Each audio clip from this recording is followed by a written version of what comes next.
Hey everyone, and welcome back. We're going to be talking about another property that we could use, something like position, and this is something that we would probably use a lot of.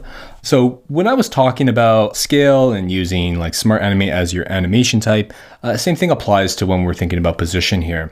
So I'm going to go back to my design tab just because it's easier to navigate UI elements when you're kind of working through prototypes rather than using the prototype panel. As you can see, as soon as I click an element, I already see the ability to kind of define an interaction.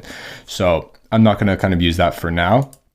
But going back to the actual design panel, if I go in here, I actually look at the design I've created and I go into this frame as well on the right.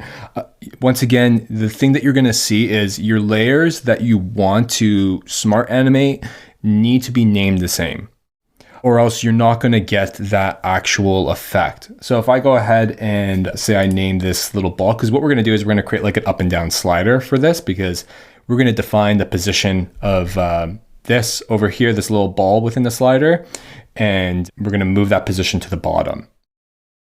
But what I'm going to do first is I'm actually going to rename this one. I'm just going to call it ball. You can call it whatever you like as you work along with me, just to kind of test it out and you really get comfortable with Smart Animate. You don't want to be jumping into some complex things right off the bat because it could get pretty overwhelming. Okay, so I've renamed this little ball, and this one's just ellipse 2.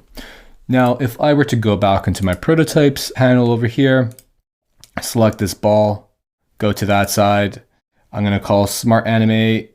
It's at the same settings. It's going to carry on those settings that I had from the scale video that we just went through. And I'm going to do the exact same thing. I'm going to select this ball. Oops. I'm going to delete that interaction. And as you can see, you can actually see these interactions over here. So if I click on this frame, the first one, you can see the amount of interactions within this frame. So I have the actual flow starting point, because if we go back to our project, we can see that I have all the different flows. Figma now allows you to actually create multiple flows in one page in a project file. So that makes things really easy in terms of like showing your engineering team or others, if you're like showcasing your portfolio to somebody, all the different types of examples or interactions that you've thought of. And you'll see in some of the other project files within the course that we have a bunch of them. When I'm trying to show you how to do things like parallax or dragging or map interactions, you'll see a lot of different things like that. But going back to our original file here, you'll notice that you can see the interactions. You can even decide the actual flow starting point. So I have this one named position.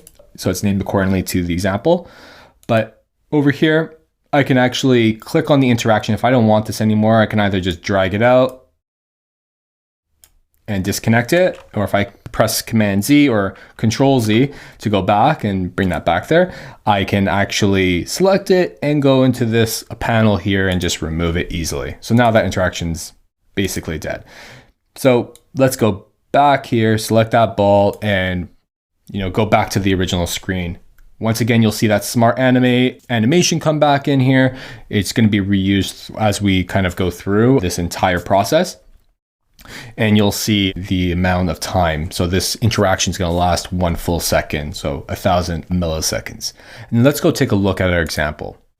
So I have the position, a flow loaded up right here. One thing I want you to notice and remember is that we renamed the ball in the second frame. So if I click it, the duration of the interaction will still happen, but you won't actually get the sliding animation that you really want.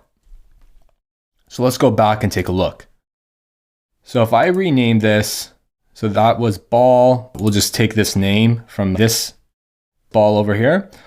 So I'm going to Command C or Control C, go back to this ball here, double click on the name and Command V, Control V for the Windows users and rename it. Let's go back and take a look. So as you can tell, by clicking, we've modified like position. And you can do anything you want here. If I wanted to actually, instead of do on click, on drag, to actually really simulate like a slider, you can do that as well. So I've changed both of the interactions to be on drag.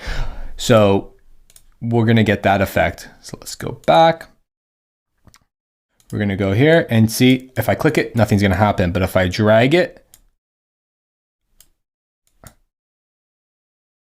I can actually interact with this little thing.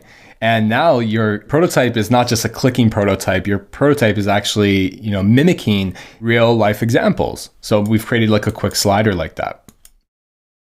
And that's it for position.